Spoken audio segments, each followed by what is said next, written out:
सब देखने और सुनने वालों की खिदमत में मोहब्बत भरा सलाम। नाज़रीन, इस वक्त जनाब यकूब साहब हमारे साथ हैं और ये पीछे आप बड़े ज़बरदस्त नज़ारे भी देखेंगे। मैंने कहा थोड़ा माहौल को चेंज करें। आज यकूब साहब से पूछेंगे, सर ये किधर चला गया? ख्वाजा आसफ के ऊपर इल्ज़ाम है कि वो तो खुद चोर है बहुत बड़ा।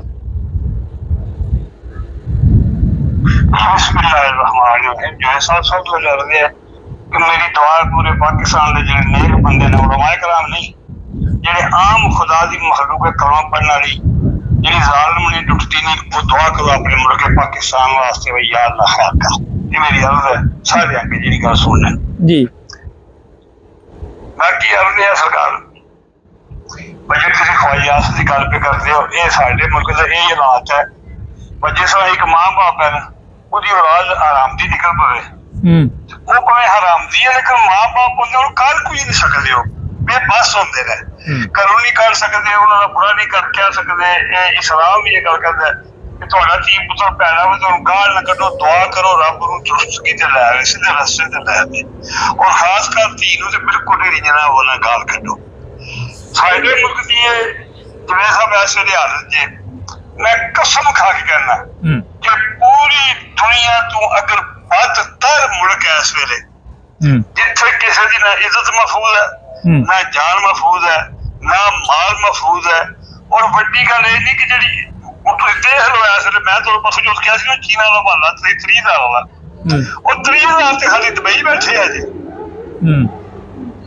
उस गल छड़ दिओ, स्विट्जरलैंड वखरा, इंग्लैंड वखरा, बेल्जियम वखरा, फ्रांस वखरा, अमेरिका वखरा, कनेडा वखरा, ऑस्ट्रेलिया वखरा, जिथे फिर महालख जमीन है। मैं करना पे जो है सब सुन के आवाम तुसी ये कुछ ये तरफ सुनते हो जेडे मशहूर ने, जेडे बड़े ने, पॉपुलर है, हां जी, जेडे अरबां दे चोर ने या खरबां दे चोर ने, वो जेडे करोड़ां दे चोर ने, जेडे खवा में टके टके बंदे क्लर्क मुंशी वकीलां दे मुंशियां करोड़ा इकट्ठा कीते हैं जेडे आम हाई कोर्ट ते सुप्रीम कोर्ट दे जज छड़ दियो जिवें साहब, जेडे सैशन जज ने, जेडे जिले च बैठे ने, जी जी, ये पता है क्या करते हैं, कितों पैसे कमाते हैं। हाँ जी, ये भी करोड़पति है। तसल्ला मैं पूरे पाकिस्तान खुदा इन्होंने घर करे अपने प्यारे अमीर सदके एक काम करते हुए एक जज को भैने वाले 600-700 इस तो ज्यादा केस लगे और केस 10 साल तक चलता पाया, क्योंकि मैं कभी जान का इतफाक है बड़ी बारी बेचारियां का। एक काम करते ना कि जो जज है वो अदालत च आंदा ही वकील अपने हेलो, ये तो पुरानियां गल्लां, मैं मौजूदा हालात देखण दिया कि इस टाइम प्रॉब्लम है हुई है कि आर्मी चीफ च ते नवाज शरीफ दे विच मामलात खराब हो गए ने और बहुत सख्त खराब हो गए ने। आर्मी चीफ नूं अगों वो 3 साल दे लई ओहदी मुद्दत नहीं वधानी चाह रहा, ये छड़ दिओ जज चोर ने, फलाने चोर ने। ये ख्वाजा आसफ ने क्यों बयान दिता है वाला, की मुसीबत पई सी इस टाइम?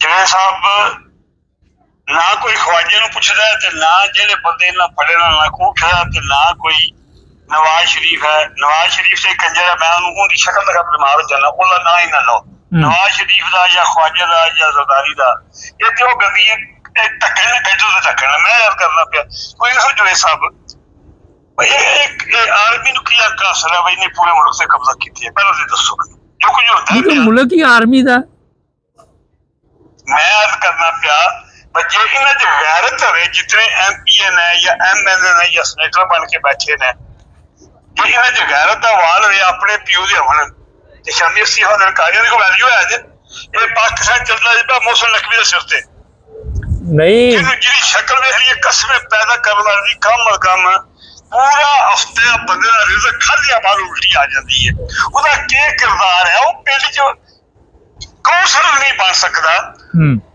जेड़ा बंदा कौंसल दी जेड़ा आसमा मुनाफिक है, इन्हों किने कहा जी तू नहीं पा जनरल नु किया कोर्ट करे जनरल अमेरिका जनरल। मेरा हाल तानू करंट सूरत हाल दा नहीं पता, तुसी तानू नहीं पता कि होया पूरा पता है जे मनु जुएद साहब पूरी जेडी तुसी गल करदे हो, मैं गल करने दिल नहीं करता ना। ख्वाजे को बयान था उन्हें भी बकवास किया, मुंह ते हसला पासा बराबर है। नवाज शरीफ भी बकवास करता पाया, ਹੁਣ ਤੁਹਾਨੂੰ ਮੈਂ ਦੱਸਣਾ ਜਿਹੜੀ ਦੋ ਗੱਲਾਂ ਮੋਟੀ ਜਿਹੀ ਸੁਣਨਾ ਚਾਹੁੰਦੇ ਹੋ ਮੇਰੇ ਕੋਲੋਂ। ਹਾਂਜੀ। ਮੇਰੇ ਕੋਲ ਆਰਮੀ ਦਾ ਕੋਈ ਸਰੋਕਾਰ ਨਹੀਂ, ਜਿਹੜੀ ਰਿਸ਼ਤੇਦਾਰ ਆਪ ਬੜੇ ਵੱਡੇ ਜਨਮੀ ਤਕਲੀਫ ਜਨਮੀ, ਜਿਹੜਾ ਜਨਮ ਦਾ ਸਭ ਤੋਂ ਥੱਲੇ ਵਾਲਾ ਖਾਨਾ ਹੈ, ਜਿਹੜਾ ਉਹਨਾਂ ਨੂੰ ਪਹਿਲੇ ਨੰਬਰ ਦਾ ਇਲਾਕਾ ਸੜੀ ਕੋਈ ਨਹੀਂ, ਉਹ ਧੱਕੇ ਨਾਲ ਆ ਕੇ ਮੁਲਕ ਤੇ ਕਾਬਜ਼ ਨੇ। ਜਿਹੜਾ ਮੁਲਕ ਤੇ ਕਬਜ਼ਾ ਕਰਦਾ ਉਹਦੀ ਸਲਾਹ ਪਤਾ ਕੀ ਹੁੰਦੀ ਹੈ? ਪਹਿਲਾਂ ਤਾਂ ਗੱਲ ਹੀ ਕੋਈ ਨਾ ਖਵਾਜੇ ਦਾ ਸਰੋਕਾਰ ਹੈ ਨਾ ਰਿਸ਼ਵਤ, ਉਹ ਬਦਲਤੇ ਖੁਦ ਆਪ ਬੜੇ ਬੜੇ ਖਵਾਜੇ ਨੂੰ ਪਤਾ ਕਿਉਂ ਛੇੜਿਆ? ਜਿਹੜੇ ਬੰਦੇ ਨੇ ਇਹ 2 ਸਾਲ ਹੁਣੇ ਆਸਮਾਨ ਕੇ ਲੱਗੇ ਆ, ਜਿਹੜੇ ਬੰਦੇ ਅਰਬਾਂ ਖਰਬਾਂ ਲੁੱਟ ਕੇ ਬਹਿ ਗਏ ਨਾ, ਇਹਨਾਂ ਨੂੰ ਉਹਨਾਂ ਨੂੰ ਫੜਨਾ ਪ੍ਰੈਸ਼ਰ ਪਾਣਾ ਵੀ ਸਾਰੇ ਨਾ ਖੜੋ ਜ਼ਾਲਮੋ, ਉਹ ਸਾਲਿਓ ਅਸੀਂ ਵੀ ਬੜੇ ਵੱਡੇ ਕੰਜਰ ਆ, ਕੱਲ ਅਸਾਂ ਵੀ ਹਿਸਾਬ ਦੇਣਾ। ਚਲੋ ਇੱਥੇ ਭਾਵੇਂ ਬਚ ਜਾਣਗੇ ਨਸ ਕੇ ਬਾਹਰ, ਖੁਦਾ ਨੂੰ ਦੇਣਾ ਇਹ ਕੋ ਸਾਨੂੰ ਵੀ 20-25 ਅਰਬ ਦਿਓ ਦਿਓ ਗੱਲ ਤੇ। ਹਾਂਜੀ। ਇੱਥੇ ਜਿਹੜੇ ਆਰਓ ਨੇ ਨਾ ਆਰਓ ਜਾਂ ਜਿਵੇਂ ਐਮਐਨਏ, ਇਹਨਾਂ ਨੇ ਕਰੋੜਾ ਦੂਜਾ ਸਾਲ ਹੈ ਐਮਐਨਏ ਐਮਪੀਏ ਕੌਮੀ ਖਜ਼ਾਨੇ ਤੇ ਇਹਨਾਂ ਨੇ ਅੰਨੀ ਪਾਈ ਹੈ। ਬਾਹਰੋਂ ਅਰਬਾਂ ਕਰਜ਼ਾ ਲੈਂਦੇ ਨੇ, ਬੈਂਕਾਂ ਕੋਲੋਂ ਕਰਜ਼ਾ ਲੈਂਦੇ ਨੇ। ਜਿਹੜਾ ਮੁਲਕ ਦੇ ਨਾਲ ਜਿਹੜੀ 5 ਰੁਪਏ ਦੀ ਚੀਜ਼ ਹੈ ਉਹ 200 ਦੀ ਕੀਤੀ ਯਾਰ ਯਕੂਬ ਸਾਹਿਬ ਇਹ ਤੇ ਸਾਰਾ ਇਕੱਠਾ ਹੁੰਦਾ। ਉਹ ਇਹ ਤੇ ਸਸਤਾ ਪੈਟਰੋਲ ਹੋਇਆ, ਇਹ ਤੇ ਸਾਰਾ ਪਤਾ। ਮੈਂ ਪੁੱਛ ਰਿਹਾ ਕਿ ਇਹ ਇਸ ਟਾਈਮ ਕੀ ਹੋਣ ਵਾਲਾ ਤੁਹਾਡੇ ਖਿਆਲ ਚ? ਅਗਲੇ ਕੋਈ ਮਹੀਨੇ 'ਚ ਜਾਂ 15 ਦਿਨਾਂ 'ਚ ਗੌਰਮੈਂਟ ਜਾ ਰਹੀ ਹੈ, ਕੀ ਹੋ ਰਿਹਾ? ਨਾ ਗੌਰਮੈਂਟ ਜਾਂਦੀ ਜੀ, ਨਾ ਆਸਮਾ ਜਾਂਦਾ ਜੀ, ਨਾ ਕੋਈ ਜਿਹੜੇ ਅੱਜ ਨੂੰ ਫਰਜ਼ਨ ਤਾਂ ਉਹਨਾਂ ਕਿਤੇ ਜਾਣਾ। ਇੱਕ ਜਿਹੜੇ ਸਾਹਿਬ ਮੇਰੀ ਅੱਜ ਗੱਲ ਲਿਖ ਲਓ, ਕੁਰਾਨ ਤੇ ਫੈਸਲਾ 3 ਸਪਾਰੇ ਦਾ ਜੋ ਮੇਰੇ ਨਬੀ ਪਾਕ ਨੇ ਫਰਮਾਇਆ ਉਹ ਹੁੰਦਾ ਜੀ ਪਾਕਿਸਤਾਨ ਤੇ। ਉਹ ਨਿਸ਼ਾਨੀਆਂ ਜ਼ਾਹਿਰ ਨੇ। ਜਿਹੜੇ ਦਜਾਲ ਨੇ ਆਉਣੇ ਨਾ, ਤੇ ਜਿਹੜੇ ਹੱਥ ਵੀ ਉਹ ਜੰਨਤ ਦੱਸੇਗਾ ਦੋਜ਼ਖ ਹੋਵੇਗਾ, ਜਿਹੜਾ ਦੋਜ਼ਖ ਦੱਸੇਗਾ ਉਹ ਜੰਨਤ ਹੋਵੇਗਾ। ਜਦ ਤੱਕ ਉਹ ਰਹੇਗਾ ਪੂਰੀ ਦੁਨੀਆ ਤੇ ਫਿਰੇਗਾ। ਇਹ ਨਬੀ ਪਾਕ ਨੇ ਫਰਮਾਇਆ ਨੇ, ਇਹ ਕੁਰਾਨ ਪਾਕ ਚ ਲਿਖਿਆ। ਉਹਨੇ ਜਦ ਤੱਕ ਆ ਕੇ ਜਿੱਥੇ ਹੁਣ ਇਸਰਾਈਲ ਇੱਥੇ ਆ ਕੇ ਦਜਾਲ ਨੂੰ ਈਸਾ ਅਲੈਹਿਸਲਾਮ ਕਤਲ ਨਹੀਂ ਕਰਨਾ, ਉਸ ਵਕਤ ਦੁਨੀਆ ਨੇ ਇਨਕਲਾਬ ਵੀ ਆਉਣਾ ਪਏ। ਸਾਡੇ ਮੁਲਕ ਦੇ ਦਜਾਲ ਦੀ ਘੁੰਮਣ ਜੇ ਮੇਰੇ ਕੋਲ ਦਵਾਈ ਖੁਦਾ ਦੀ ਹੈ ਜਾਂ ਕੌਮ ਨੇ ਗੈਰਤ ਖਾਣੀ ਹੈ, ਬਾਹਰ ਨਿਕਲਣਾ। ਇਹ ਇੱਕ ਦਿਹਾੜ ਨਹੀਂ ਕਰ ਸਕਦੇ। ਪੂਰੀ ਕੌਮ ਪੂਰੀਆਂ ਏਅਰਪੋਰਟਾਂ ਦੇ ਸੜਕਾਂ ਤੇ ਕੋਈ ਲੋੜ ਨਹੀਂ। ਇਸਲਾਮਾਬਾਦ ਆਉਂਦੀ ਜਹਾਲਤ ਹੈ। ਮੈਂ ਅੱਗੇ ਵੀ ਤੁਹਾਡੇ ਪ੍ਰੋਗਰਾਮ ਕਿਹਾ, ਅੱਜ ਮੈਂ ਫੇਰ ਆ ਸੁਣਨਾ ਲੋੜ ਕੋਣੀ ਕਹਿਣ ਦੀ। ਇਹ ਪ੍ਰੋਗਰਾਮ ਜਾਣ ਦਿਓ ਜਿਹੜੇ ਪਾਕਿਸਤਾਨੀ ਆਪਣੇ ਮਾਂ ਬਾਪ ਦਿਓ ਵਾਸਤਾ ਖੁਦਾ ਦਾ, ਇਹਨਾਂ ਦਾ ਕੋਈ ਮੇਰਾ ਭਰਾ ਬਾਹਰ ਗਿਆ ਜਾਂ ਮੇਰੇ ਰਿਸ਼ਤਾ ਬਾਹਰ ਨਾ, ਮੈਂ ਗਦਾਸ਼ ਦਾ ਮੰਗ ਕੇ ਮੈਂ ਤੁਹਾਨੂੰ ਦੱਸਣਾ ਜਿਵੇਂ ਸਾਲ ਲੰਮੀ ਨਹੀਂ ਕਰਦਾ। ਮੇਰੇ ਇੱਕ ਭਰਾ ਜੀ 33 ਸਾਲ ਦਾ ਹੋ ਗਿਆ, ਜਿਉਂਦਾ ਪੈਦਾ ਹੈ, ਉਹਨੇ 5 ਰੁਪਏ ਦੀ ਕਮਾਈ ਪਹੁੰਚੇ ਜੀ 12 ਲੱਖ ਰੁਪਇਆ ਬਾਕ ਫਿਰਦਾ ਜੀ ਪਿਆ। ਇੱਧਰ ਮੰਗ ਲਿਆ, ਇਹਦੇ ਕੋਲ ਮੰਗ ਲਿਆ, ਇਹਦੇ ਕੋਲ ਮੰਗ ਲਿਆ। ਖਾਨਦਾਨ ਸਾਰੀ ਫੈਮਿਲੀ ਬਾਹਰ ਹੈ। ਬਕਵਾਸ ਕੀਤਾ, ਝੂਠ ਮਾਰਿਆ, ਮੇਰਾ ਪਿਓ ਕੋ ਨਹੀਂ, ਮੇਰੀ ਮਾਂ ਕੋ ਨਹੀਂ, ਮੈਂ ਗੱਡੀ ਲੈਣੀ ਹੈ, ਮੈਂ ਮਜ਼ਦੂਰੀ ਕਰਨੀ ਹੈ, ਤੇ ਪੈਸੇ ਮੰਗ ਤਾਂ ਕਿ 15 ਸਾਲ ਹੋ ਗਏ ਲੱਖਾਂ ਖਾ ਬੈਠੇ। ਜਿਹੜੇ ਹੁਣ 12-13 ਲੱਖ ਕਿਸੇ ਬੰਦੇ ਸਾਹਮਣੇ ਨਹੀਂ ਦਿਲੇ ਨੂੰ, ਉਹਨਾਂ ਵਾਲੇ ਗੱਡੀ ਲੈ ਕੇ ਬੋਝੇ ਪਾਏ ਨਾ ਫਿਰ। ਅੱਛਾ, ਹੁਣ ਮੇਰਾ ਸਵਾਲ ਹੈ ਵਾ ਕਿ ਇਹ ਆਸਮਾ ਅਗਲੇ ਆਸਮ ਮਨੀਰ ਅਗਲੇ 3 ਸਾਲ ਲਈ ਰਹੇਗਾ? ਮੈਂ ਗੱਲ ਕਰਨਾ ਪਿਆ ਤੁਹਾਨੂੰ, ਮੈਂ ਦੱਸਦਾ ਨਹੀਂ ਇੱਕੋ ਹੀ ਗੱਲ ਹੈ। ਅਗਰ ਪਾਕਿਸਤਾਨੀ ਕੌਮ ਗੈਰਤ ਖਾਣੀ ਹੈ, ਇਹਨਾਂ ਦੀ ਕਿਸਮਤ ਚੰਗੀ ਹੈ, ਇਹਨਾਂ ਬਾਹਰ ਨਿਕਲਣਾ। ਜਿਵੇਂ ਸਾਹਿਬ ਇਹ ਨਾ ਕੋਈ ਇਲੈਕਸ਼ਨ ਜੇ, ਨਾ ਆਸਮਾ ਕਰੇ ਜਾਂਦਾ ਜੇ, ਨਾ ਨਵਾਜ਼ ਦੀ ਕੋਈ ਔਕਾਤ ਤੇ ਨਾ ਜ਼ਰਦਾਰੀ, ਇਹ ਸਭ ਬਕਵਾਸ ਜੇ। ਇਸ ਕੌਮ ਨੇ ਬਾਹਰ ਨਿਕਲਣਾ, ਇਹਨਾਂ ਨੂੰ ਫੜਨਾ, ਇਹਨਾਂ ਨੂੰ ਵਸਣ ਨਹੀਂ ਦੇਣਾ। ਖੂਨੀ ਇਨਕਲਾਬ ਆਉਣਾ, ਇਤਸਾਬ ਹੋਣਾ, ਦਜਾਲ ਨੂੰ ਪਕੜਨਾ ਨੇ, ਦਜਾਲ ਨੂੰ ਕੌਮ ਨੇ ਪਕੜਨਾ। ਅੱਜ ਲੱਤਾਂ ਹੀ ਤਾਕਤ ਹੈ ਨੇ, ਮਾੜੀ ਮੋਟੀ ਗੁਸ਼ਤ ਹੈ, ਖੂਨ ਤੇ ਨਾ ਛੱਡਿਆ ਹੀ ਕੋਈ ਨਹੀਂ। ਖੂਨ ਤੇ ਜੋ ਖਤਮ ਹੋ ਗਿਆ ਕੌਮ ਚੋਂ, ਖੂਨ ਇਹਦਾ ਚੂਸ ਰਿਹਾ। ਖਰਬਾਂ ਰੁਪਈਆ ਇੱਕ ਜਨਰਲ ਲੈ ਕੇ ਆਰ ਅਦਾਰੇ ਦੀ ਜਨਰਲ ਬ੍ਰਿਗੇਡੀਅਰ ਬੈਠੀ ਹੈ। ਬਿਲਕੁਲ ਇਹ ਨਹੀਂ ਜਾਣਦੇ ਕਿ ਨਾ ਕੋਈ ਨਵਾਜ਼ ਸ਼ਰੀਫ ਆਉਂਦਾ ਜੇ, ਸਭ ਝੂਠੀਆਂ ਬਰਕਾਂ ਨੇ। ਇਹ ਟੋਪੀ ਦਾ ਅਮਲ ਆਇਆ ਜੀ ਇਹਨਾਂ ਨੇ। ਇੱਕੋ ਹੀ ਗੱਲ ਹੈ, ਖੂਨੀ ਇਨਕਲਾਬ ਅਗਰ ਆਉਂਦਾ ਜੇ, ਦਜਾਲ ਨੂੰ ਫੜ ਲੈਂਦੇ ਨੇ, ਦਜਾਲ ਦੇ ਸਾਥੀਆਂ ਨੂੰ ਫੜ ਲੈਂਦੇ ਨੇ, ਤੇ ਮੁਲਕ ਦੀ ਖੈਰ ਨਹੀਂ। ਹੋਰ ਸਾਰੇ ਬਾਅਦ 1 ਸਾਲ ਅਗਰ ਇਹ ਸਿਸਟਮ ਰਿਹਾ, ਇਹ ਹੀ ਐਮਪੀਏ, ਇਹ ਹੀ ਐਮਐਨਏ, ਇਹ ਹੀ ਫੌਜੀ, ਤੇ ਅਗਲੇ ਸਾਲ ਸਿਰਫ ਹੱਡੀਆਂ ਰਹਿੰਦੀਆਂ ਤੇ ਹੱਡੀਆਂ ਦੀ ਬਣਦੀ ਹੈ ਖਾਦ। ਸੁਣਦੇ ਮੇਰੀ ਗੱਲ? ਪਾਕਿਸਤਾਨੀ ਕੌਮ ਭੱਜਣ ਦੇ ਕਾਬਲ ਵੀ ਨਹੀਂ ਰਹਿਣੀ, ਇਤਜਾਜ ਦੇ ਕਾਬਲ ਵੀ ਨਹੀਂ ਰਹਿਣੀ, ਸੜਕਾਂ ਦੀ ਆਮਦ ਦੀ ਵੀ ਕਾਬਲ ਨਹੀਂ ਰਹਿਣੀ। ਸਿਰਫ ਵਿੱਚੋਂ ਇਹ ਜਿਹੜੇ ਬਾਹਰ ਆਏ ਨੇ ਇਹ ਛੱਡ ਦਿਓ। ਵਿੱਚੋਂ ਕਰੋੜ ਬੰਦਾ ਜਾਂ 90 ਲੱਖ ਇਹਨਾਂ ਕੀ ਬੰਦਾ ਹੋਵੇ ਨਾ ਬਾਹਰ ਜ਼ਿਆਦਾ 1 ਕਰੋੜ ਕਰ ਲਓ, ਤੇ ਫਿਰ ਇਹ ਮਾਰਨਾ ਸਾਵਣਗੇ। ਜਿਹੜੇ ਪਾਕਿਸਤਾਨੀ ਜਾਣਗੇ ਉਹਨਾਂ ਦੀ ਇਹ ਹਾਲਤ ਹੋਵੇਗੀ, ਧੌਣ ਦੇ ਚੁੱਕਣ ਲੱਗੇ, ਉਹਨਾਂ ਨੂੰ ਸਾਹ ਵੀ ਨਹੀਂ ਆਉਣਗਾ। ਉਹਨਾਂ ਨੂੰ ਇਹ ਫੜਨਗੇ, ਮਸ਼ੀਨ 'ਚ ਪਾਉਣਗੇ, ਉਹਨਾਂ ਦਾ ਕੀਮਾ ਬਣਾਉਣਗੇ। ਜਿਹੜਾ ਕੀਮਾ ਉਹ ਜਿਹੜੇ ਖੋਤੇ ਖਵਾਏ ਨੇ ਨਾ, ਉਹ ਜਿਹੜੇ ਉੱਥੇ ਰਹਿਣਗੇ ਹਰਾਮੀ ਪਿਲੇ, ਉਹਨਾਂ ਨੂੰ ਕੀਮਾ ਖਵਾਉਣਗੇ। ਹੱਡੀਆਂ ਜਿਹੜੀ ਖਾਦ ਬਣਦੀ ਉਹ ਵੇਚਣਗੇ। ਇਹ ਕੌਮ ਦਵਾਈ ਖੁਦਾ ਦੀ ਹੈ।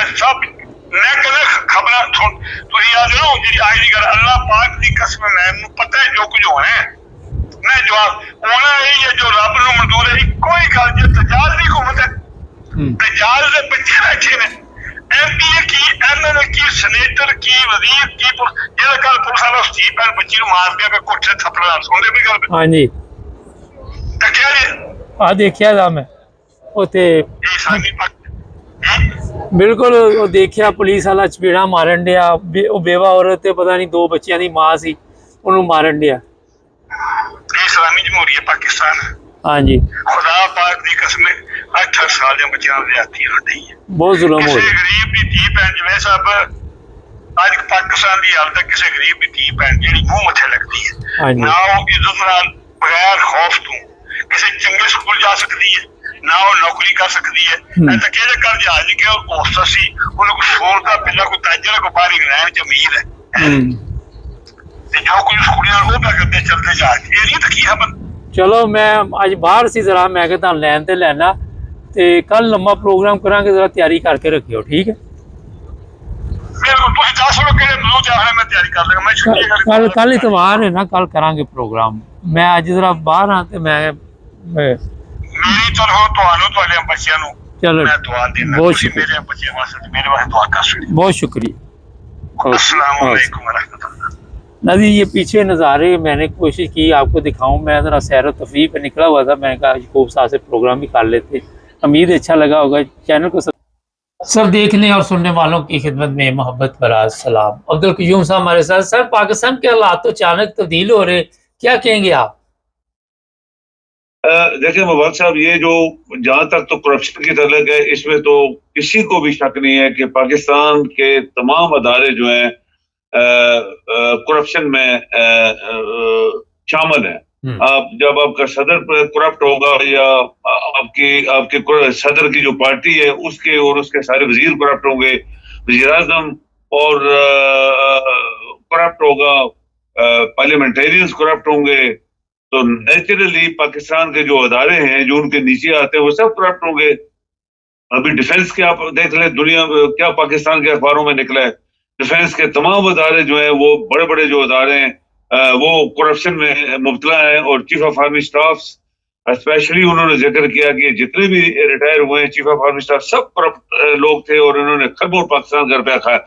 अब देखिए एक दरख्त जो जिसकी जड़ों के नीचे हर किस्म के कीड़े लगे हों मुबारक साहब तो वो दरख्त क्या फल देगा फिर 1000 कीड़े उसको खा रहे हैं नीचे से तो ऊपर क्या उसके उगेगा कुछ भी नहीं। यही पाकिस्तान का शुरू है कि पाकिस्तान को हर शख्स खाने के लिए पैदा हुआ वहां पे और उसको खाता जा रहा है और हम इतने मकरूज हैं दुनिया के कि कोई मुल्क तो बचा नहीं जहां से हमने पैसे नहीं लिए और इनको शर्म हया भी नहीं है। आपका डिफेंस मिनिस्टर एक दफा नहीं इसने ये जो आसफ है कराची का शारकोट का इसने कई दफा ख्वाजा आसफ ने बोला है कि पाकिस्तान के अंदर बहुत करप्शन हो रही है और ये पार्लियामेंट के अंदर बोला है और बहुत सारे लोगों को इसने नाम भी लिए हैं। तो मुबारक साहब इस तरह तो मुल्क नहीं चलते और ये हमने 1000 दफा रिपीट किया कि पाकिस्तान नहीं चल रहा नहीं चलेगा और आज तक नहीं चला। इसके अंदर जो बीमारियां हैं वो इतनी कैंसर बन गई हैं कि उनको खत्म करने के लिए सिर्फ पब्लिक हो सकती है कि पब्लिक निकले और तमाम माफियाज को खत्म करे और पब्लिक आपकी मुर्दा है इसमें कोई शक भी नहीं है। सारी दुनिया लोग बड़े बड़े लोग एनालिस्ट यही कह रहे हैं कि पाकिस्तानी कौम मुर्दा कौम है तभी इसका ये असर हुआ है। तो अभी जो हालात पैदा हो रहे हैं पाकिस्तान के अंदर आप देखें दिन को अभी ये हालात पैदा हो रहे हैं कहते हैं कि नवाज शरीफ जो है वो चीफ ऑफ आर्मी का स्टाफ को एक्सटेंशन नहीं देने वाला क्योंकि वो समझता है कि ये खतरनाक आदमी है ये कल पूरा मुशर्रफ की तरह कब्जा कर लेगा क्योंकि फील्ड मार्शल इसको गलत तरीके से बनाया गया है। एक्चुअली फील्ड मार्शल बनने का एहल ही नहीं था कोई इसने काम भी ऐसा नहीं किया है। तो ये इस तरह की अंदर एक चपकलस जो चल रही है पाकिस्तान के सियासतदानों के अंदर। कहते हैं कि आर्मी के अंदर भी अभी डिवीजन बहुत बड़ी आ गई है। कोर कमांडर इसको हर मीटिंग में कहते हैं कि पूरा पाकिस्तान हमारे खिलाफ हो जाएगा तो ये जो कुछ तू कर रहा है ये मुल्क के खिलाफ है और हमें कहीं ऐसा ना हो कि हमारे 20 बच्चों को लोग सड़कों पर पकड़ के मारें। तो अभी इसका कोई हल निकलना चाहिए कि जो कुछ हमने कर ली है लगी बात है सारी फौज इन्वॉल्व नहीं है उसमें 2 4 6 10 बंदे इन्वॉल्व हैं। तो ये सब चीजें मुबारक साहब एक इंडिकेशन दे रहे हैं कि कुछ न कुछ पाकिस्तान में होने वाला है और शायद वो बेहतरी की तरफ जाए। सर ये बात आपने बड़ी एक अहम कही कि क्योंकि अनकरीब जो फील्ड मार्शल है उसकी मियाद ख़त्म होगी और ये खबरें चला दी गई हैं कि उन दिनों में शहबाज शरीफ गायब हो जाएगा, नवाज शरीफ गायब हो जाएगा और ये रिटायर कर दिया जाएगा।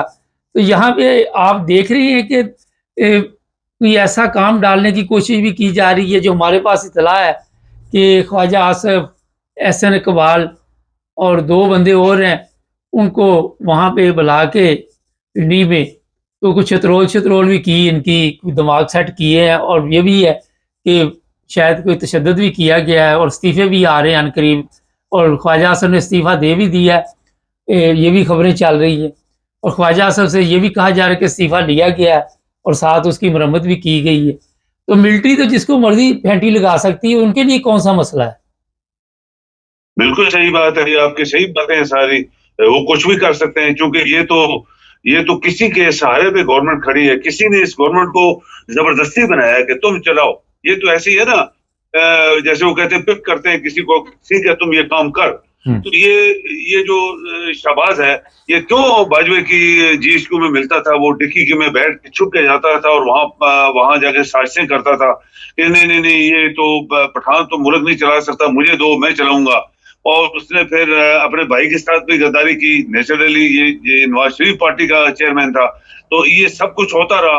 और जब इसके खिलाफ जब नवाज शरीफ को पता चला कि बाजवे ने मेरी हुकूमत एक्चुअली मेरी सीटें भी चोरी की थी, तो उसके खिलाफ बयान देना शुरू हो गया। फिर ये वहां पाकिस्तान का जहाज लेके लंदन गया और वहां पे उसको समझाया कि बाद आ जाओ वरना हमारी हुकूमत चली जाएगी। तो ये पाकिस्तानी गवर्नमेंट के खिलाफ साजिश, आइन के खिलाफ साजिश, ये न होती मुबारक साहब अगर आपके जजेस आरामखोर ना होते, अगर आपके जजेस जानदार होते, हलाल की रोटी खाते।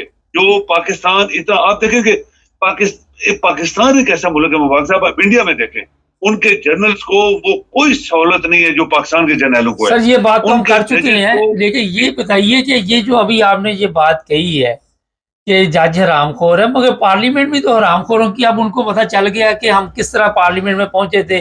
राना सनाउल्लाह ने भी बता दिया कि ये सीटें तो सारी PTI की थी, तो गलत तरीके से तो पार्लियामेंट भी वहां पहुंची ना, वहां से बिल मंजूर करवाए गए ना। तो पहले इनको इस्तेमाल किया गया, अब इनकी छतरौल शुरू कर दी मिलिट्री ने।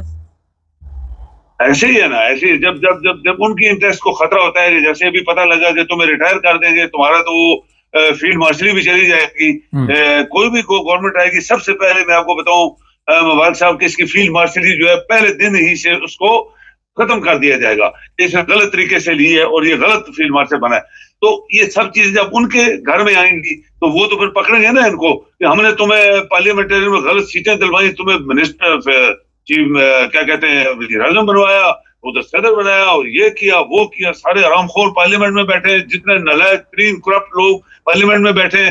तो ये फिर उनको तकलीफ हुई होगी ना कि हमारा अगर सिलसिला बंद होने वाला तो तुम कैसे इधर रहोगे फिर। तो ये सब चीजें इसीलिए हो रही है कि हर चीज पहले दिन ही से गलत तरीके से की गई, आइन को माना ही नहीं गया। लाजमी बात है, आप देखें कि इलेक्शन जो है वो किस तरह होते हैं दुनिया में। हर मुल्क में इलेक्शन होते हैं, एक टाइम फिक्स होता है, इलेक्शन हो जाते हैं, कुछ भी हो जाए। आपको याद होगा तुर्की में जलजला आया था, हजारों दुनिया मर गई थी, लेकिन उसके नेक्स्ट महीने इलेक्शन थे, उन्हें करवा दिए। अभी भी कल मैं पढ़ रहा था किसी मुल्क में इलेक्शन होने वाला है, वहां पे जंग हो रही है, सब कुछ इलेक्शन होंगे, उनके टाइम पे इलेक्शन की बात तो है ही नहीं। इलेक्शन हुए तो हमारे भी रिजल्ट चेंज कर दिए गए। बात इलेक्शन की जो है वो अपनी जगह ठीक है, लेकिन ये बताइए कि नवाज शरीफ कितना मजबूत है, ये चीफ फील्ड मार्शल को रास्ते से हटा देगा? ये हो सकता है दुनिया से रुखसत कर दे। इनके तो बड़े मजबूत वहां पे तल्लकात है फौज में भी, इन्होंने तो फौज पूरी कंट्रोल में की हुई है। कोई फौज कंट्रोल में नहीं होती मुबारक साहब। मैं आपको बताऊं कि फौज चूंकि नौकर होते हैं तो वो यस सर उनको करना पड़ता है। लेकिन ये मैं बताऊं कि नवाज शरीफ जो है वो ज्यादा खिलाफ है फौज के पहले दिन ही से। आपको पता ही है कितने इसने chief of army staff change किए, किस तरह उनको रिटायर करता था, किस तरह उनके खिलाफ केसेस बनाए। ये नवाज शरीफ कर सकता है। ये जो है ये तो नालायक तरीन आदमी था। ये तो ऐसे आप क्या देख रहे हैं, आप क्या देख रहे हैं? ये आगे 3 साल के लिए आएंगे फील्ड मार्शल साहब, ये इनकी छुट्टी हो रही है, क्या देख रहे हैं आप? ये मेरे ख्याल में ये नवंबर में मेरे ख्याल में चीफ ऑफ आर्मी स्टाफ को रिटायर नवाज शरीफ कर देगा, वो पार्टी के सरबराह वही है। और लाजमी बात है, बहुत सारे जो MNAs हैं या मुस्लिम लीग नून को सारे नवाज शरीफ को मानते हैं, और नवाज शरीफ अंदर से फौज के बहुत खिलाफ है, और इसके बहुत खिलाफ है क्योंकि ये इसके इंटेंशंस, इसके अंदर जो मकरू सोच है इस बंदे की, हाफिज सैयद ये अभी बना है। मैं आपको बताऊं कि बहुत सारे जनरल ऐसे मुबारक साहब जिनका पहले कभी नाम नहीं होता था, ये चौधरी है, ये राजा है, ये भट्ट है, ये फला फला, जब उनके हाथ में पावर आई तो उसने बहुत सारी और चीजें साथ शामिल की। अगर इनको कोई ज्यादा टाइटल्स चाहिए तो लंदन में एक मुल्ला बैठा हुआ है, एक चैनल चला रहा है, उसके टाइटल जरा पढ़ लें, कोई 15-16 है, तो उनमें से कोई 2-3 और भी पिकअप ये कर रहे, हाफिज और सैयद और फला फला फला। एक जनरल था, वो भट्ट नहीं था, तो जब देखा कि ये जो मुस्लिम लीगी है भट्ट है, तो उसने भट्ट लिखना शुरू कर दिया, किसी ने बाजवा लिखना शुरू कर दिया, किसी ने क्या लिखना। ये सब मतलब प्रस्त लोग हैं और मौका प्रस्त लोग हैं, ये पाकिस्तान के दुश्मन थे शुरू से। लेकिन ये मैं आपको बताऊं कि अगर नवाज शरीफ के दिमाग में आ गया कि इस बंदे को मैंने हटाना है, तो उसको उठा के छोड़ेगा, कभी नहीं छोड़ेगा इसको।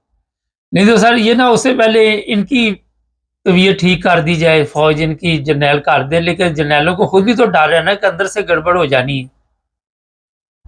नहीं होगा। ये अच्छा। मैं बताऊं कि ये 5-10 जनरल जो है GHQ वाले जो होते हैं, शायद उनमें से ये भी मैं आपको बताऊं, ये जरूरी नहीं है कि इसके नीचे जितने GHQ में 15-20-40 जनरल जो होते हैं, जो जो जो बड़े जनरल कंट्रोल कर रहे होते हैं फौज को, वो इसके साथ हो। वो मजबूरन यह सर करने वाले लोग होते हैं, नौकरी होती है, वो सोचते हैं हमें कोई जरा गड़बड़ की, जेल भी जाएंगे, नौकरी भी जाएगी, बच्चे भूखे मरेंगे। तो जो ही इसके खिलाफ कोई एक्शन हुआ, सब दुनिया पाकिस्तान में एक रिवाज है कि वो यू टर्न हो जाते हैं, फौरन इसके खिलाफ हो जाएंगे और वो नवाज शरीफ को बोलेंगे जी हम आपके साथ हैं। और ये ऐसे ही होने वाला है। नवाज शरीफ को शायद पता लग गया है कि ये बंदा, ये लंबी इसकी कुछ अयूब की तरह और ज़ियाउल हक की तरह और ये जो हमारा मुशर्रफ था उसकी तरह शायद ये 15-20 साल लगाना चाहता है, इसलिए उसने ये बयान दिया कि इसको हम रिटायर कर देंगे नवंबर में। बहुत शुक्रिया सर। जी मेहरबानी। दादी, कोई भी गलत रास्ता है, चोरों की दुनिया का यही होता है कि जब वहाँ पे किसी सवाल करेंगे, ये ख्वाजा आसिफ पे भी इल्ज़ामात हैं, इसने भी लूटमार की है, तो जब आप किसी से सवाल करेंगे तो वो फिर ज़ाहिर है दूसरे की जो भी औकात होगी वो आपके सामने लेके आएगा। तो चोरों की दुनिया है, चोरों का मुल्क है, डाकुओं की हुकूमत है। गलत रास्ते से जब ये लोग आते हैं, इनके ज़हन में नहीं होता कि फ्यूचर क्या होगा।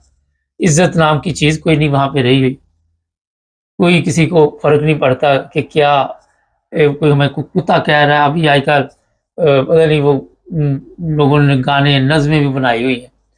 तो आज पाकिस्तान जिस तबाही के नतीजे तबाही पे पहुँच चुका है, सियासी तौर पे, अखलाकी तौर पे, इंसानी तौर पे, मजहबी तौर पे, जो मसाइल आप सबके सामने, उसके नताइज इतने भयानक आने वाले हैं, आप उसका अंदाज़ा भी नहीं लगा सकते। चैनल को सब्सक्राइब करें, जुड़े हमारे साथ, ताकि सब देखने और सुनने वालों की खिदमत में मोहब्बत भरा सलाम।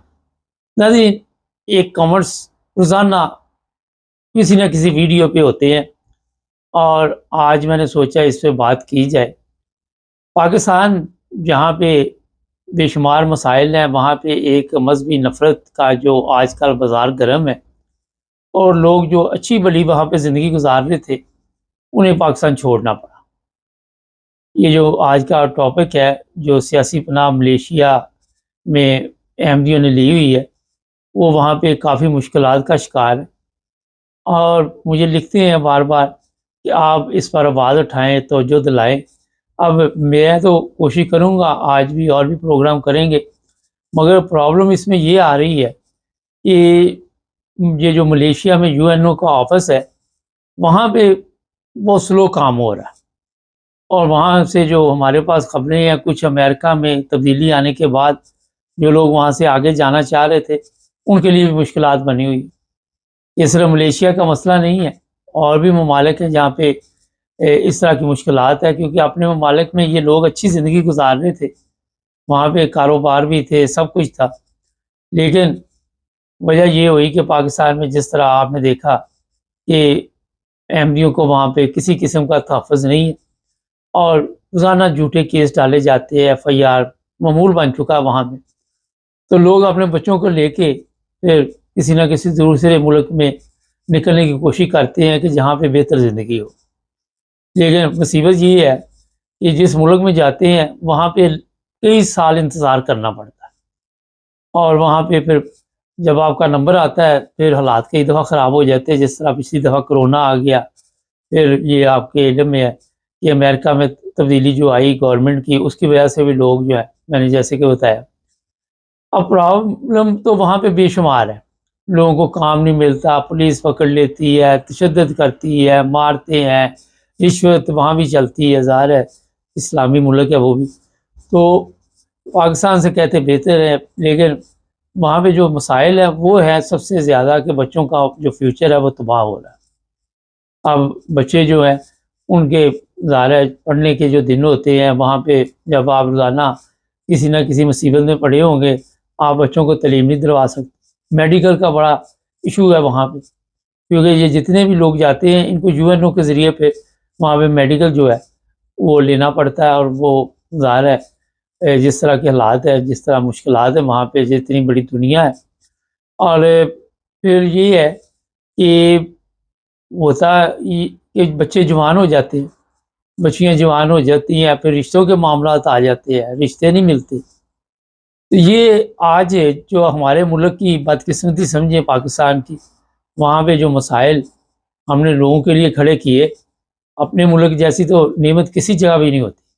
अगर अपने मुल्क में आप ईमानदार हों, अपने मुल्क में आपको तहफ़्फ़ुज़ मिले, अपने मुल्क में आपको डर और खौफ ना हो, जैसे का भी हमारा मुल्क है, मगर जब आप वहाँ पे मज़हबी तजारत शुरू कर देते हैं, जिस तरह के रोज़ाना केस आपको बताते रहते हैं, तो लोग फिर अपने आप को महफूज नहीं समझते। लोग समझते हैं कि यहाँ पर हमारे साथ पता नहीं कब क्या होगा। तो ये फिर मजबूरन लोगों को यहाँ से निकलना पड़ता है। मुझे कुछ लोग मिले पिछले दिनों, वो कहते हैं हमारी कई शहरों में प्रॉपर्टी है और वो बिक नहीं रही। हम कोशिश करते हैं कि वो बिक जाए ताकि कोई रकम आ जाए वहाँ से। तो मुखालफत है बड़ी सख्त, लोगों के दिलों में इतनी नफ़रत डाल दी गई है कि वो कोई बात सुनने के लिए तैयार नहीं। कवानीन है वो बराए नाम है, नामो निशान ही नहीं है कवानीन का, अगर मेरे से पूछो तो। जो लोग अब चले गए मलेशिया में, उनके लिए हम तो आवाज़ उठाएंगे, लेकिन उनको खुद भी चाहिए कि खुद आके अपनी वीडियो बनाएं, अपने मसाइल पैदा, जो भी वहाँ मसाइल आपको पैदा हो रहे उस पर आकर लोगों को बताएं, और कोशिश करें कि उस ज़बान में, इंग्लिश में या जो वहाँ की ज़बान है उसमें आप कोई ना कोई ऐसा प्रोग्राम करें। और आजकल सोशल मीडिया पे बेशुमार ज़राए हैं, वहाँ पे आप डालें कोई ना कोई जो इंसानी हकूक़ की तंजीमें हैं, उन्हें कोई होश आए, कोई उनको समझ आए कि लोगों के लिए क्या क्या वहाँ पे मसाइल हैं और किस मुश्किलात से ये ज़िंदगी गुजारें। हमारे प्रोग्राम क्योंकि पाकिस्तानी ज़बान उर्दू में देखे जाते हैं, अब जिन लोगों तक ये प्रोग्राम पहुँचते हैं वो खुद ही तो मुखालफिन में शामिल होते हैं, और हमारे पाकिस्तान में तो इंसानी हकूक़ की जो तंजीमें हैं उनका तो अपना जनाजा निकला हुआ है। तो इसलिए मैं आपको बताना ये चाहता हूँ कि ये साहब लिखते हैं बार बार कमेंट्स में कि मलेशिया पे क्यों नहीं वीडियो बनाते, वो खुद सोचे कि हमारे वीडियो बनाने से उनमें क्या फ़र्क पड़ेगा। किसी के पास उर्दू में ये वीडियो जाएगी, फिर वो आगे कैसे चलेगी, किस तरह चलेगी, क्योंकि ना तो यूएनओ वाले वहाँ पे जो बैठे हुए हैं वो इस तरह के प्रोग्राम देखते हैं। तो ये आपको इनफरादी तौर पे ऐसे इदारों से रब्ता करना पड़ेगा जो आपकी मदद कर सके, और जो आप मुख्तलिफ जगह पे आपको गूगल में जाके इंटरनेट से ये ढूंढना पड़ेगा, और वहाँ पे आपको ईमेल लिखनी पड़ेगी, आपको वहाँ कोई ना कोई पोस्ट करनी पड़ेगी जिसकी वजह से फिर वो लोग आपकी बात सुने। क्योंकि यूएनओ को, जिस तरह यूएनओ की मैं बात करता हूँ, तो इतना बड़ा उनके पास ये काम है ये सियासी पनाह का, और लोग जा भी रहे हैं। मैं कई लोगों को जानता हूँ, अमेरिका चले गए हैं, कनाडा चले गए हैं, यहाँ भी मुझे मिले हैं। पिछले दिनों मैंने एक प्रोग्राम भी किया था, लेकिन वो किसी और मुल्क से आए हुए थे। तो मकसद ये है कि आपने खुद ये सारा कुछ करना है। आपके बच्चे हैं उनको कहें, और फिर एक चीज़ है कि जो बच्चे आपके वहाँ पे बड़े हो रहे हैं, उनकी शादियों के मसाइल जो हैं उनको भी किसी ना किसी तरह तो हल करना है। और वो भी आप कोशिश करें जो दूसरे ममालिक में लोग रहते हैं उनके साथ राब्ता कायम करके उन्हें के कोई रिश्ते हों बच्चियों बच्चों के, तो वो आपको बताए। उसमें लालच ना रखें, उसमें ये रखें कि किसी तरह यहाँ से हम भी निकल जाएंगे और आगे जाके भी जिसने भी आपके साथ शादी की उसकी ज़िंदगी भी सुकून की गुजारी जाएगी या गुजरेगी, ये ना कि उसकी भी ज़िंदगी जहन्नम बना दें, क्योंकि आजकल हालात ये इस तरह की है।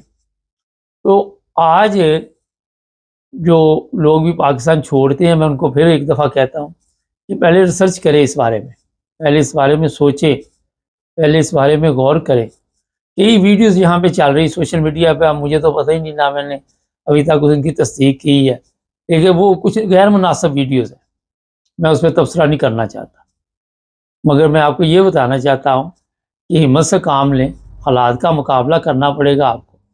और फिर आपको ये भी पता है कि जब भी आप किसी दूसरी कंट्री में जाते हैं, यूरोप वगैरह में भी आहिस्ता आहिस्ता यही हालात होते जा रहे, तो वहाँ पे सख्तियाँ तो होती हैं, वहाँ के कवानीन को समझना, वहाँ के लोगों को समझना, वहाँ के कल्चर को समझना, और फिर आप वहाँ पे सियासी पनाह पे, ये एक बड़ा मसला है। यूएनओ के ज़रिए आपने सियासी पनाह अप्लाई की हुई है, जब तक यूएनओ फैसला नहीं करेगी तो आप किसी जगह भी नहीं जा सकते, आगे तो नहीं जा सकते, पीछे आप जा सकते पाकिस्तान में जाएंगे, वहाँ से फिर एक नए सिरे से मसाइल शुरू हो जाएंगे।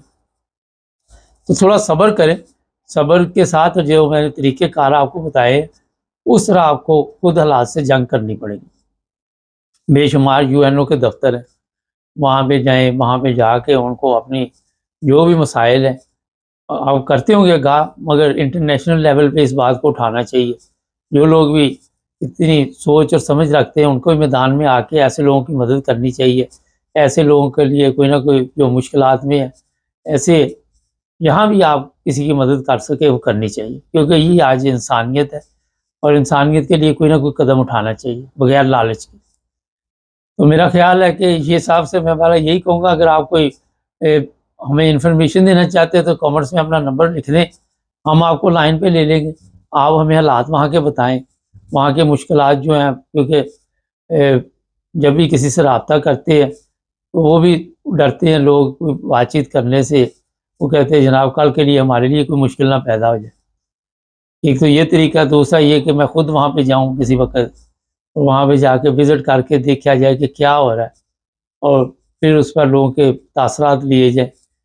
लेकिन अगर आप में से कोई भी मलेशिया के बारे में हमें इंफॉर्मेशन देनी चाहे तो कमेंट्स में अपना ईमेल एड्रेस ही लिख दें, हम उस ईमेल पे भी रब्ता कायम कर सकते हैं, अपने आपके नंबर पे भी रब्ता कायम कर सकते हैं।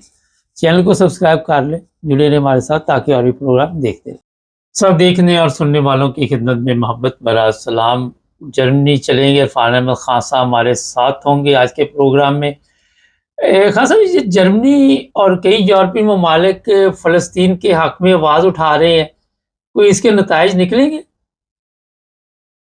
देखें, नताइज तो निकलने चाहिए। जब अब मामला इस सब जो हरकत की है इसराइल की पार्लियामेंट ने, 120 की पार्लियामेंट है, उसमें से 71 अफराद ने जो है वो गजा पर कब्जे की बात की है। और यहाँ तक कि उन्होंने कहा कि वेस्ट बैंक जहाँ पे अभी तक तो अमन है, कोई दहशतगर्दी या उनके हमात के लिए तो चले, उन्होंने अपना शोहरत जो है वो दहशतगर्दों वाली करवा ली हुई है। दुनिया उसको दहशतगर्द मानती है, हमास को। जगह जगह जहाँ भी उसका नाम आता है अच्छे दहशत तंजीम के तौर पे आता है। लेकिन वेस्ट बैंक में तो कोई महमूद अब्बास की जो अल-फतह वाले हैं वो कोई ऐसी कार्रवाई नहीं करे, लेकिन इन्होंने अब वहां भी कार्रवाई करने का जो है इंडिया दिया है पार्लियामेंट ने। उसके बाद से है जो दुनिया की आंखें जो है खुली हैं कि भाई इनके तो इरादे और ज्यादा वो हैं। तो उस लिहाज से जो जिन ममालिक ने इसमें फौरी तौर पर रद्दमल शो किया उसमें जर्मनी भी शामिल है। आपको पता है कि जर्मनी के वज़ीर ख़ारजा जो है पिछले हफ्ते इसराइल गए थे और उन्होंने आके इसराइल की ही फेवर में जो है वो बयान दिया था। लेकिन अब जर्मन चांसलर ने कल ये कहा है कि भाई हम इसराइल को असले की फरोख्त जो है उस पर पाबंदी लगा रहे हैं। और उन्होंने भी इस इक़दाम को इसराइल के जो गजा पर कब्जे करने का है कि उसको इसराइल में शामिल कर दिया जाए, उसको उन्होंने कंडेम किया है। तो उन्होंने कहा कि हमने अब तक इसराइल का बहुत साथ दिया है। वर्ल्ड वार सेकंड में जो 6 मिलियन यहूदी कत्ल करने का इल्जाम जर्मनी पर है, उसकी वजह से हम बहुत से मायदों के पाबंद थे और हमने इसराइल का साथ दिया। और हमने 7 अक्टूबर 2023 को जो हमास से हमला किया था इसराइल की दीवार तोड़ के, उससे लेकर और मई 2025 तक 485 मिलियन का यूरो का असला जो है वो इसराइल को प्रोवाइड किया है बाज़ मुआहदों के तहत। इसमें एमुनिशन है, वेपन्स पार्ट्स हैं, स्पेशल इक्विपमेंट है नेवी और आर्मी के। फिर वो कहते हैं कि जो स्पेशल किस्म के इक्विपमेंट है जो हम किसी को नहीं देते, और वो भी हमने इनको दिया है। फिर जो असला ट्रांसपोर्ट करने की व्हीकल्स हैं वो भी हमने इसराइल को प्रोवाइड किए हैं। और अब उन्होंने कहा कि इस पर पाबंदी लगाई जा रही है और किसी किस्म का इसराइल को असला जो है वो नहीं दिया जाएगा तावक्त कि इसराइल जो है वो बातचीत के लिए मुज़ाकरात की मेज पर आए। उसका इसराइल इनके साथ हमास के फलस्तीनियों के साथ गजा के अंदर, चाहे वो इंटरनेशनल लेवल पर मुज़ाकरात किए जाएं या थर्ड पार्टी मुज़ाकरात हों, लेकिन मुज़ाकरात शुरू होने चाहिए और उनके अंदर जो है वो इसराइल को शामिल होना चाहिए। उन्होंने कंडेम किया है हमास को भी कि भाई उन्होंने जो एक तो वो अक्टूबर का हमला था, लेकिन उसके बाद जो यरगमाल बनाए हुए हैं यहूदी, उनको रिहा ना करके उन्होंने जो है मामले को लेंथी किया और अभी जो उनके पास चंद हैं उनको फौरी तौर पर रिहा करना चाहिए और हमास को अपनी पहचान जो है एज ए दहशतगर्द तंजीम के वो जो है खत्म करनी चाहिए। जो इसराइल जो 3 मालिक हैं उन्होंने कहा कि हम कनाडा और बरतानिया की तरह जो 3 उसकी फलस्तीन की रियासत की अभी हम हिमायत नहीं कर रहे, ये नहीं कह रहे कि हाँ सितंबर में हम भी उसमें शामिल होंगे कि भाई जो इसराइल की बतौर रियासत तस्लीम कर लिया जाए। लेकिन हम उस तरफ ये अगर इसराइल ने अमन की बात ना की या इस तरफ ना आया या गजा की तरफ दुनिया की बात को तस्लीम ना किया गजा कब्जे के मामले में, तो फिर यह है कि हम भी उसी फहरिस्त में शामिल होंगे कि इसराइल को रियासत को तस्लीम कर दिया जाए। लेकिन अभी तक उन्होंने कहा कि हमारी ऐसी पॉलिसी नहीं है। तो ये तो एक इस मामले में हुआ है। फिर जर्मनी जो है वो उसमें शामिल हो गया है। जो गजा गिराई जा रही है जहाज़ों के साथ गजा के या फलस्तीन के अंदर, उसमें अब जर्मन तैयारे जो हैं वो भी हिस्सा लेंगे। इसलिए बाहर एक छोटा बहुत चेंज तो आया है दुनिया के हालात में या फलस्तीन की फेवर के अंदर। आज भी जो यूनाइटेड नेशन का इजलास हो रहा है, सूसी इजलास बुलाया गया है सलामती काउंसिल का, उसमें से 15 में से 14 ममालिक ने उस इजलास को बुलाने की हिमायत की थी। तो जाहिर है कि जब हिमायत की है तो वो उसमें कोई ना कोई जो भी फैसला होगा गजा के मामले में उसमें उसकी हिमायत करेंगे। सिर्फ अभी तक तो है अमेरिका जो है उसकी मुखालफत की है और हो सकता है कि वो भी वहां पे भी वीटो कर दे और जो सारी कार्रवाई जो है वो नाकाम हो जाए। हाँ सर, जहाँ तक फलस्तीन के मामला में तो ये एक चेंज जो है हम देखने में आ रहे हैं। बाकी चेंज जो है वो जर्मन इंटरनल गवर्नमेंट्स है, गैर मुल्कियों के बारे में भी 1-2 कवानीन के ऊपर बहस चल रही है, उसमें अगर आप चाहेंगे तो कुछ जो है बताया जा सकता है। हाँ सर, ये बताइए इससे इसराइल के ऊपर कोई असर होगा? जर्मन के जिस तरह बयानात हैं या इंग्लैंड है या कनाडा है, अगर अमेरिका इसराइल की हिमायत कर रहा है और वो सारा कुछ करवाने के लिए तैयार बैठा हुआ है, जर्मनी असला नहीं देता तो अमेरिका तो असला देता रहेगा ना। देखिए, अगर अब तक इसराइल को ये पूरी दुनिया की आशीर्वाद हासिल है, पूरी दुनिया तो नहीं कह सकते, लेकिन जो आम ममालिक हैं दुनिया के उनकी आशीर्वाद हासिल थी, जो जिसमें सबसे पहला कदम फ्रांस ने उठाया था और इनके खिलाफ आवाज बुलंद की है। उस आवाज के साथ फिर आवाजें मिलनी शुरू हो गई। तो जाहिर बात है अगर जर्मनी जैसा मुल्क भी जो आंखें बंद करके इसराइल की हिमायत करता है या इसराइल के खिलाफ नहीं बोलता था, अगर वो भी दूसरी तरफ चला जाए तो फिर लाज़मी बात है कि जो वर्ल्ड की आवाज है उसके आगे अमेरिका खाली को भी कुछ ना कुछ झुकना पड़ेगा। और बाहर दुनिया की आवाज जो है वो प्रेशर डेवलप करती है और जो दुनिया के बड़े ममालिक हैं, जो ज़ियारती ममालिक हैं, जिनको माना जाता है या जिनकी बात सुनी जाती है, जब उनकी तरफ से ऐसी आवाज़ उठाई जाए तो बहरहाल इसराइल जो है वो किसी प्रेशर के अंदर आएगा। जी। हाँ, और क्या जर्मनी में अपडेट चल रही सर? जर्मनी में देख लेंगे, जो उन्होंने बॉर्डर कंट्रोल किया था, जो सिस्टम निकाला था वो 3 महीने के लिए था। उसके लिए अब जर्मन वजीर जो दाखिला है उन्होंने कहा है कि हम 3 ममालिक मिलके इसको 2 साल के लिए एक्सटेंड करना चाहते हैं। अभी तो सर तक उन्होंने सितंबर तक किया है कि सितंबर तक, 15 सितंबर तक इसको, और इस एक महीने के दौरान वो कहते हैं कि हम इसको ऐसा कानून लाएंगे यूरोपियन यूनियन में कि इसको मजीद 2 साल के लिए एक्सटेंड कर दिया जाए, और इसके लिए अगर हमें 11,000 या 14,000 मजीद बॉर्डर पुलिस भी रखनी पड़ी तो वो भी हम रखेंगे, लेकिन इसका जो रिजल्ट निकला है वो पॉजिटिव है, इसलिए इसको एक्सटेंड कर दिया जाएगा। इसी तरह जो जर्मन नेशनैलिटी का कानून है उसमें भी कुछ रद्दबदल की वो कोशिशें जो है वो इस वक्त हुकूमत के ज़ेरे निगरानी कह ली है, हुकूमत के कंसिडर कर रही है। उसमें वो कहते हैं कि लॉन्ग टर्म वीज़ा और जो जर्मन शहरियत है उसको देने कंसिडर करने के लिए वो कुछ मौजूदा पॉलिसी में कुछ तब्दीलियां करना चाहते हैं। उसमें वो कहते हैं कि जो लोग मुस्तकिल काम कर रहे हैं, दोनों पार्टनर्स में से या एक पार्टनर जो है जो अपना खर्चा उठा रहा है, वो उनके लिए तो कोई रुकावट नहीं होगी, तो जर्मन शहरियत से अप्लाई कर सकते हैं, उनको लॉन्ग टर्म वीजा भी मिल जाएगा। लेकिन जो ऐसे अहबाब जो बेरोजगार हैं या जर्मन हुकूमत के उस पर दारोमदार है उनकी राइश का, उनको अब जर्मन नेशनैलिटी अप्लाई करने की इजाजत जो है वो वापस ले ली जाए। उनको अप्लाई ना, जो वो कानून था कि भाई सिर्फ जिसके 10 साल पूरे हुए हैं वो अप्लाई कर सकता है, उसमें वो रद्दमल करना चाहते हैं। इस तरह वो कहते हैं कि जो जिसने गुज़श्ता 2 साल के दौरान कम से कम 20 माह काम किया वो, तो उसको भी अप्लाई करने की इजाजत होगी, लेकिन उसकी फिर पूरी छानबीन की जाएगी।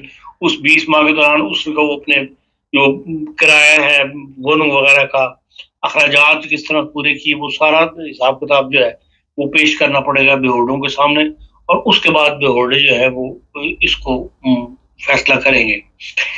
इसी तरह जो हायर एजुकेशन में है या फर्दर ट्रेनिंग लेने वाले हैं, उनकी आमदनी जो है वो कम होती है, लेकिन उनको भी इजाजत दी जाएगी कि वो जर्मन नेशनैलिटी के लिए अप्लाई कर सकते हैं। इस तरह बाफिक वाले जो लोग हैं या बिल्डिंग्स शाइन जिनके पास है, वो कहते हैं कि ट्रेनिंग वोचर होता है जो जॉब सेंटर से मिलता है, जो लोग बिल्डिंग शाइन कर रहे होते हैं, जिनके पास वो होगा उनको भी वो नेशनैलिटी अप्लाई करने की इजाजत दे देंगे। अब नेशनैलिटी अप्लाई करने में रुकावटें खड़ी करने की इरादे लगते हैं जर्मन गवर्नमेंट के। इस किस्म के कानून जो है इसको कंसिडर किए जा रहे हैं, और उसका मकसद यही है कि भाई लोग जो है वो बेरोजगार रहने की बजाय या घरों में बैठने की बजाय जो है वो मुलाजमतों की तरफ आए और अपने लीगल सिस्टम के तहत जो है काम करें और टैक्स वगैरह दें, और जर्मन मतलब जो सिस्टम है उसमें अपने आप को शामिल करें, ताकि ये जर्मन हुकूमत के ऊपर जो बोझ है गैर मुल्कियों के वो कम हो। तो ये इस किस्म की जो खबरें जो है वो सुनने को पढ़ने को मिल रही है आज की। बहुत शुक्रिया खान साहब। नाज़रीन, काम तो अब करना पड़ेगा जर्मनी में भी, ये आपको अपने प्रोग्रामों में बताता रहता हूँ। और ये ना समझिए, मैं ऐसे लोगों को जानता हूँ जिनके पास ओपन थर्ड अलावनेस थी, काम नहीं किया, डोल्डिंग दे दी उन्होंने। और ये भी आप ज़हनी तौर पर तैयार रहें कि ये पिकनिक ज़्यादा देर चलने वाली नहीं है। खासा ने बड़ी तफसील से बता दी है। चैनल को सब्सक्राइब करें, जुड़े रहें हमारे साथ, ताकि और भी प्रोग्राम जी सब देखने और सुनने वालों की खिदमत में मोहब्बत भरा सलाम। नाज़रीन, आज से छोटे छोटे ऐसे नए प्रोग्राम शुरू कर रहे हैं, और ये है जनाब इंग्लैंड, मगर हम आपको नहीं बताएंगे ये कौन सी जगह है। ये आपने कॉमेंट्स में लिखना है कि ये जनाब कहाँ हम वीडियो बना रहे हैं। बड़ी मेहनत से ये प्रोग्राम तैयार किए जाते हैं आप लोगों के लिए, क्योंकि सारा दिन ज़ाहिर है हमारे ज़्यादा प्रोग्राम न्यूज़ के होते हैं, तो मैंने सोचा कुछ ना कुछ तब्दीली लाने की कोशिश करते हैं। तो बड़ी तादाद में लोग इंग्लैंड में आते हैं, रहते हैं, यहाँ ज़िंदगी गुजारते हैं, सैर के लिए भी आते हैं। आज आपको चेक करेंगे हम। ऐसे ही छोटे छोटे प्रोग्राम 5-10 मिनट का बनाया करेंगे और कोशिश करेंगे डेली एक ऐसे का प्रोग्राम हो। और फिर आपने बताना है कि ये कहाँ पे वीडियो बनी है, और देखते हैं हमारे जो देखने वाले हैं वो कितने कितना घूमते फिरते हैं, सैर व तफरीह करते हैं, कहाँ-कहाँ जाते हैं, और कितने परसेंट लोग जो हैं वो इंग्लैंड आ चुके हैं या आने की कोशिश कर रहे हैं। तो ये हसीन नज़ारे, ये खूबसूरत पीछे मंज़र देखें, आपको मेरा ख़्याल पता चल जाएगा। अक्सर को पता चल जाएगा, लेकिन कोई मुश्किल में नहीं हम आपको डालना चाहते। और कई चीज़ें यहाँ से ऐसी नज़र आ रही हैं, लेकिन ये जगह कौन-सी है, ये है असल में सवाल। ये देखिए बड़ी तादाद में लोग यहाँ पे आए हुए हैं, नज़ारे कर रहे हैं और तस्वीरें बना रहे हैं, कोई वीडियो बना रहा है, कोई पर कुछ ना कुछ यहाँ पे चल रहा है। तो अब ये ये भी लिखिएगा कि कैसा लगा ये प्रोग्राम आपको, और इस तरह के प्रोग्राम अगर बनाए जाएँ, आप उन्हें पसंद करेंगे, क्योंकि ये सब आपकी पसंद पे है। जो भी मेहनत की जाए इसीलिए होती है कि हमारे जो देखने वाले हैं, उन्हें भी ये प्रोग्राम पसंद आए।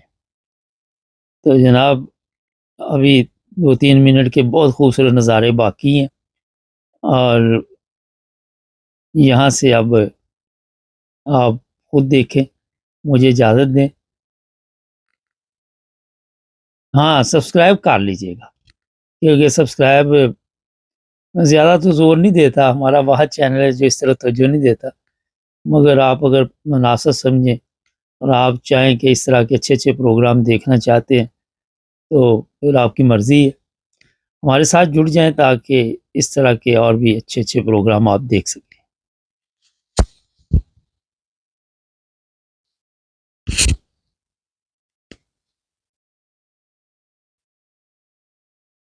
जी, आई किसी को कोई समझ कि अभी तक नहीं आई? ये देखें, मुख्तलिफ़ ज़ाविये से ये तस्वीरें, ये वीडियो ली जा रही है ताकि आपको ये पता चले कि हम किस जगह पे खड़े हैं। ये तो आपको पता है कि कहाँ पे है, मगर जगह बतानी है कि कौन-सी जगह से ये वीडियो बनाई गई है। ये है असल में सवाल जो आज का है। तो यहाँ से आपको जो इंग्लैंड आते हैं लोग, उनको सबको पता है, लंदन ख़ासकर जो घूमते फिरते रहते हैं, कि ये जनाब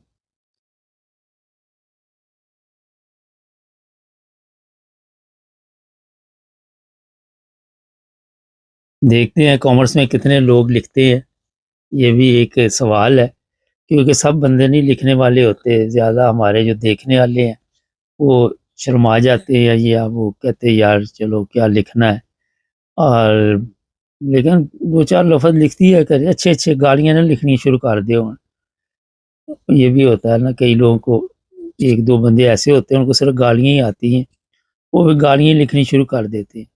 मैंने सोचा कि बता दें कि यार वो फिर हम 1 सेकंड में डिलीट कर देते हैं, आपकी मेहनत भी जो है वो फ़ायदा नहीं देती। काम वो करें जो किसी को फ़ायदा दे। ये लें, ये क्या ज़बरदस्त आपने देखा अभी एक खूबसूरत नज़ारा। पब्लिक देखें कैसे एन्जॉय यहाँ पे कर, कैसे अपना ज़िंदगी के रंगों में मस्त है, और फ़िक्र भी कोई नहीं। हर कोई यहाँ पे, जो लोग भी मैंने देखे बाहर ज़्यादा तो सैर तफरीह के लिए आते हैं, और फैमिली के साथ थे लोग, बस मज़े ले रहे हैं ज़िंदगी के जनाब। तो अब मैंने सोचा कोई ना कोई ऐसा सिस्टम करते हैं ताकि थोड़ा-सा हमारे जो देखने वाले हैं उनमें भी कोई ना कोई ऐसी चीज़ देखने को उनको भी मिले, जिससे वो कुछ ना कुछ ज़हनी तौर पर अपने आप को रिलैक्स महसूस करें। जिस तरह मैं इस वक़्त कर रहा हूँ, आप मुझे देख रहे हैं, चेहरे पे मुस्कुराहट, और खूब सुकून के साथ मैं ये वीडियो खुद ही बना रहा हूँ।